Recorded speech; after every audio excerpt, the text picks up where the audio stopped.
Welcome to Coffee with Karl, where thoughtful conversation meets strong coffee.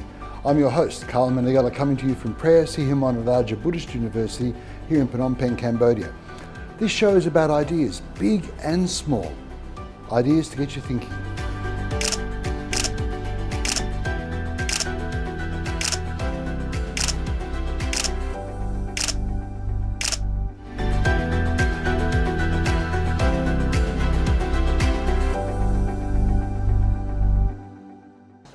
For this episode of Coffee with Karl, we're going to try something completely different. I have here about 3 kilos of dictionary in a Khmer English dictionary. And what we're going to try and do is see if we can reinvent the art of conversation, of thinking, not just a casual conversation, but actually thinking about things, concepts, and see where it leads us. And hopefully we rediscover a bit about the challenge of thinking, but also the joy of thinking. Okay, so to make sure it's not rigged, I will open the book anywhere. So here we go. Grab a page. You can choose the word. Oh, there's 3 kilos.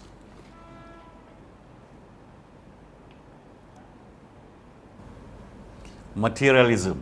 Oh, you're kidding. Materialism. Materialism. I love it. Okay, so where do we start with materialism? We can bring in religion, philosophy, economics.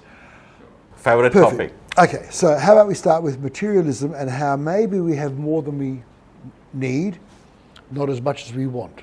All right. Any views on that? I think we can start with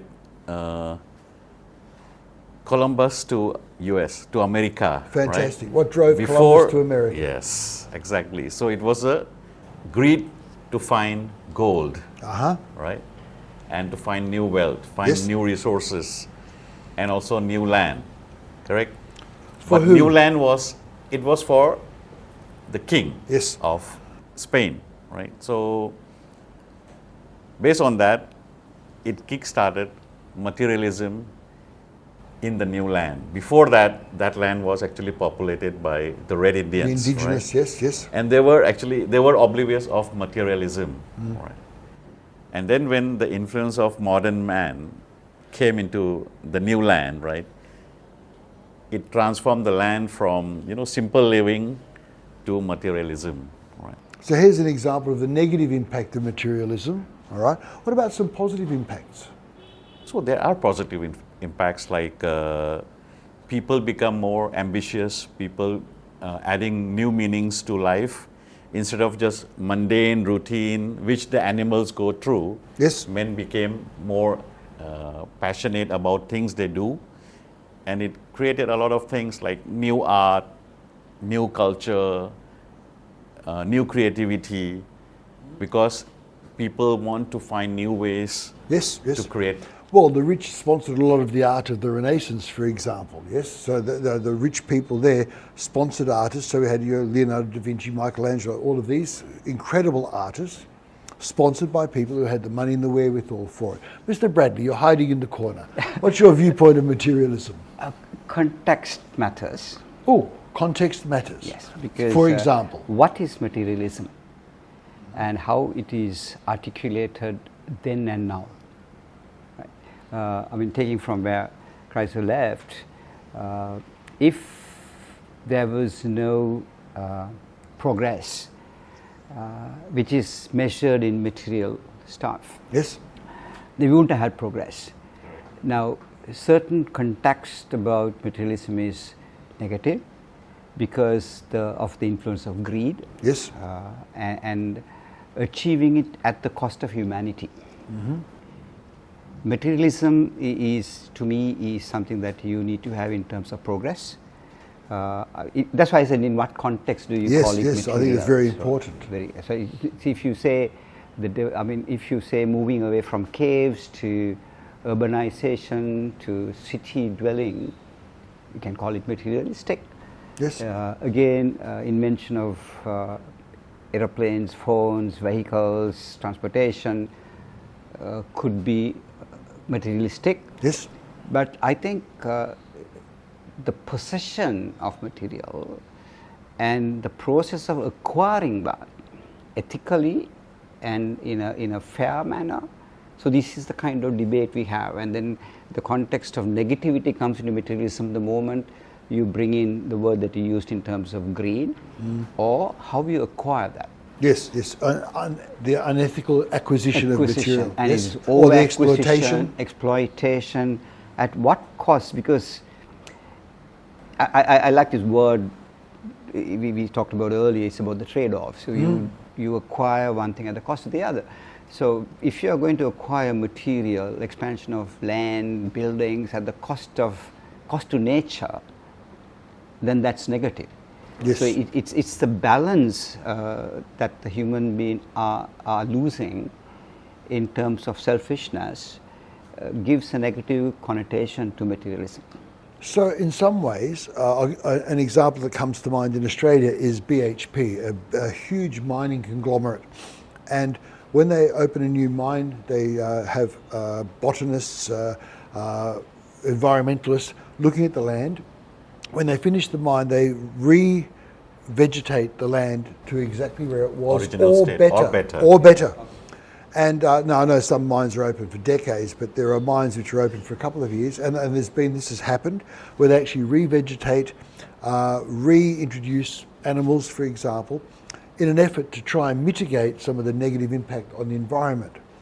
So I think there's a sense of ethics there. But the other thing which comes to mind is a sense of boundaries. Like your house, for example, let's say it's next door to my house and I'm next door to you. We have a fence. We have a fence here. I need to honour the fact that you have a fence if I'm to expect you to honour that I have a fence, right? So boundaries. So maybe it means controlled materialism. I don't want to try and covet or take your land away and for me to pursue what I want if it's not doing harm to you. So maybe there's a lesson there for us as well, because you're right, there's such a negative concept as soon as you say materialistic. You know, I think that's something. And for example, I love playing guitar. I have more guitars than I need. But I'm not doing that to take them off other people. So I suppose in that sense I'll work for them. And I try and justify it to myself, and that's materialistic. They're not the be-all and end-all of my life. I enjoy them, but there's other things. So I think maybe a balance. I mean, how do we arrive at a balance? So, I mean, if I may take that. Please. To me, the balance is at what cost are you acquiring that? That's the balance. So if my gain is a greater loss to humanity, then there has to be a sense of guilt. Yes, okay. So, I mean, that's where I would draw the line. I mean, as you rightly said, materialism can be what we want and what we need more than what we want. It's about, accumulating, right? Because people are judged by what they have. Yes, absolutely. Unfortunately. Yeah. Not by who they are. So therefore, to maintain that view of the public, you try to acquire, and you have a materialistic positioning, if I may say, which you strive to sustain, not only gain, sustain and probably even build on, which is at the cost of something else, right? And the point that you made is about, look at Africa, one of the richest continents in the world. And by resources. By resources. All, including human and natural resources, one of the richest continents. But the question is, why is that an African currency is weaker compared to the dollar? Yes. When you have the diamonds and the copper and minerals, ores, we have lithium, we have so many and the importance. Labor, right? So, and a cheap labor. Yeah, because it's heavily supplied, right? So I think to some extent it is orchestrated so that materialism, Karl, to me is not necessarily between people. Yes. It can be between nations. Yes, yeah, absolutely. Right. So I mean, you talked about the discovery of US, but they were actually in search of India. Yes. Because they thought it will end up in India going around, yes, yeah. But that's what they called, when they saw the natives, they called them Red Indians. Yes, right? Yep. So they didn't even know that there was land out there. Correct. And they thought they would landed on India. Hence the New World. Could we take a little, pull that thread a bit of what you said about taking something at the cost? I know recently in the press, Trump was quoted as saying, the Chinese stole our jobs, all right? The Chinese, that's them. And it's easy to say them or those, the other people. It's a great way to get people to rally up. But in reality, the CEOs of companies wanting to have more profit sent the jobs overseas to where there's cheaper For labor. cheaper manufacturing. So the Chinese didn't steal the jobs. The CEOs pushed the jobs offshore, right? Exactly. But rather than have the citizenry having a coup against the CEOs and the companies, people like Trump or whoever can say, they stole it. Correct. And let's make them the enemy. So they create a new narrative. Yes, yeah. And again, the victor writes history. So materialism, okay, so how can it be good? So an example of materialism in a positive sense. Yeah, just go back to the statement of they stole our jobs, right?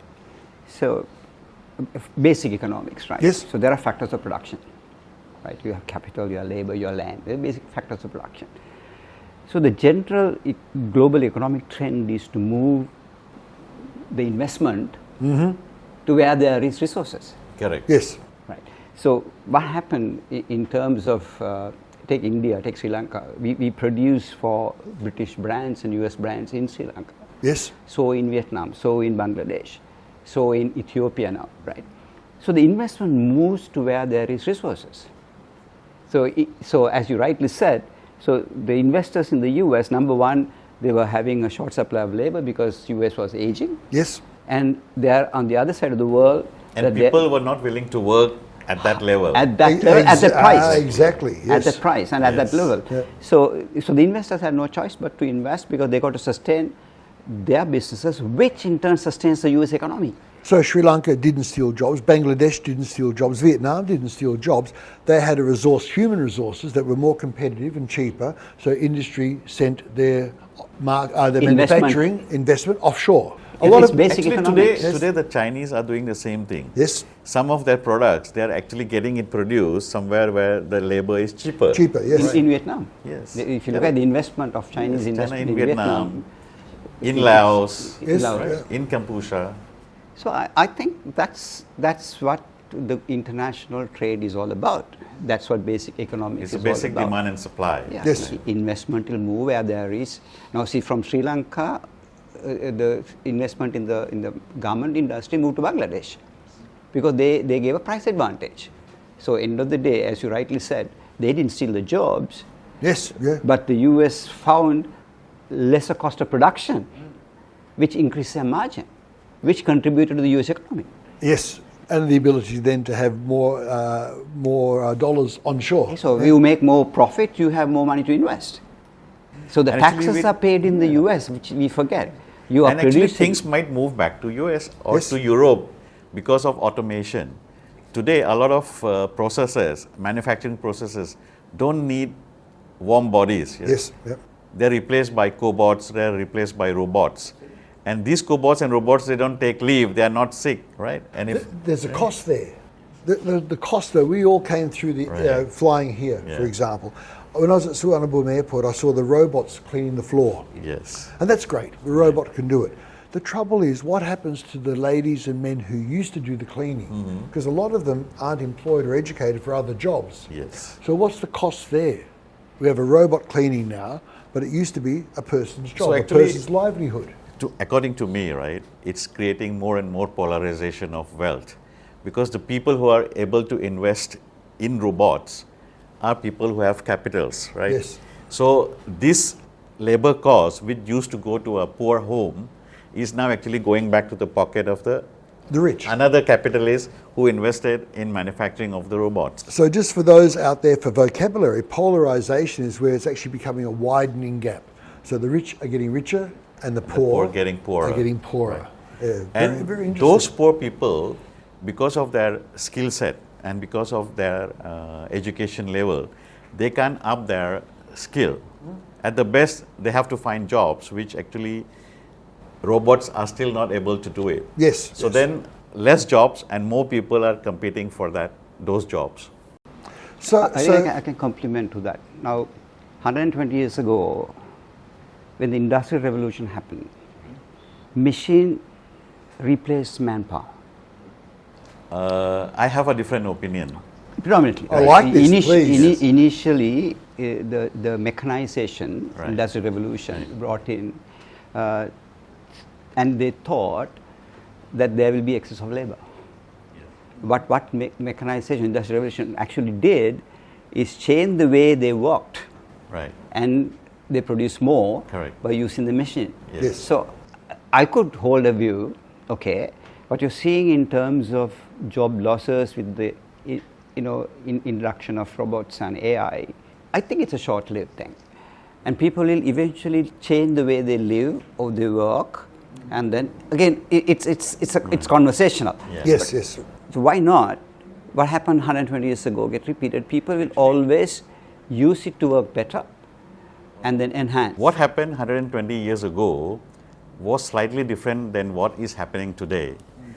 In those days, the Industrial Revolution relocated the labor. You see, who became the labor in the factory?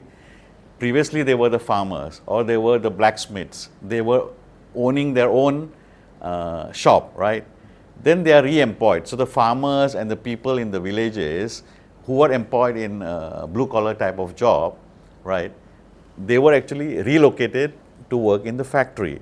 So people still had jobs, correct? So machines didn't take away the jobs, but they enhance or enrich those jobs, right? The production. But today, these robots actually are replacing the job. Like a factory, let's say a workshop, we used to have 40 to 50 workers. Today is manned by only maybe one engineer maintaining the robots. I think especially where there's something where there's like mass manufacturing. So for example, automobiles, where they're making the same thing, thousands of models. Right. That's where you see things like automation coming into the assembly line. I've noticed where nationalism, for example, just a little segue, nationalism can be very bad and it can start wars, or it can be very positive. And I noticed in Australia now, when I was 16 or 17, we used to have the railways in Western Australia where we built trains. Over the course of about 2 decades, that actually went offshore. And we were buying trains from China. All right? So Australia lost its manufacturing base, started sending raw materials over to China and other countries and buying back the finished product, which is, I think, a very flawed thing. I notice now there are trains being built back in Perth and there are trams being built back in Melbourne. I saw on the signs, proudly built in Perth for Perth. And I think in that way, nationalism is saying we need to recapture some of this because we have a citizenry which cannot all be IT high-tech entrepreneurs. We need to have avenues for everyone. And I think in some ways, things like apprenticeships, the trades, in Australia now a plumber or a carpenter is earning similar money to a doctor. And if you try and call a plumber, there's a queue of people waiting because people for many years weren't doing the trades. They weren't doing blue-collar jobs. And I think that's we need to look at the long-term solutions, and sometimes we need to actually bring back some of this rather than taking shortcuts, sending everything offshore, bring some of it back. So, it goes to this phrase that has been discussed, is deglobalization. Our country is looking inward, right? I think it's an economic decision because you have certain parts of, take the West particularly, which is aging. So they have no alternate but to rely on robots, right? Right. Instead of importing labor. But if you look at more populous countries like the Asian region, they need to find employment for the population that is passing out. So the application and the usage of robots and mechanization of work might be in a slower pace and probably at selected areas. But if you take the Qatar airport, so they have imported labor, which is costing outer remittances for the economy. Yes. So for them, it makes a lot of sense to get into robots to do their job because it saves money going out of the country. That said, it creates unemployment somewhere else. Yes. Right. So it's a kind of unbalance and balance. There are also two aspects to that, right? The first is, take an example. in Thailand, let's take Thailand, right? In Bangkok, we operate about 300,000 taxis, correct? So they are driven by flesh and blood. Yeah. But soon, the taxis will become self-driven, right? Auto taxis. So there won't be any drivers. What will happen to those 300,000 drivers? Correct? I think the other thing, and using Thailand as an example, which I think I spend most of my time in Thailand as well, the motorcycle wins. Yeah. The motorcycle taxis are typically young men. Yeah. Those young men may not be employable in other areas. So what do you do with fit, able men who aren't working? And that's a very real risk for government. Correct. Now, if you have 200,000 or 300,000 young, able-bodied men who cannot get a job, not that they cannot, they don't want to, because it's easy. Or they're not qualified for other jobs, so they're doing the motorcycle taxi, for example. That creates potential for chaos or for revolution, whatever it's going to be. So sometimes we need to preserve employment opportunities, for example, even though it might cost us initially. So you have a factory, maybe we need to have the blue collar workers and the maids and that kind of job to give them security.